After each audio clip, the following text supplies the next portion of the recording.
Alright, what's up guys, welcome back to another video here in MRT. So I'm going to be showing you guys something cool today that I figured out. So basically, have you guys ever wondered how to drive like this?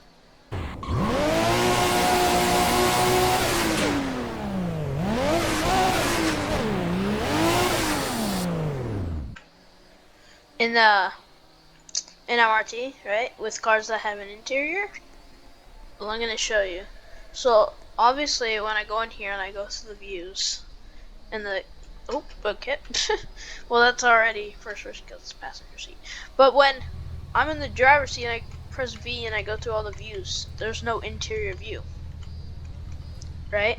So what you're gonna do when you're gonna get in, you're gonna go to the hood view, you're gonna get out, and you see how it looks a little bit weird now? You're gonna get back in, and now you're out here. You're gonna go in the garage, alright? You're gonna exit the garage, and then you're just gonna be able to zoom right in. Alright, and now, as you can see, I'm in the car, and I'm driving. And then when I want to go back out of the car, just zoom out, click V until I'm in the view that I want, and then I'm just driving normally again. So yeah, that's really about it. It's pretty simple. It's just a couple quick steps, and you can drive in first person. As long as the car has an interior. If it doesn't have an interior, then don't even bother trying it, because it wouldn't work.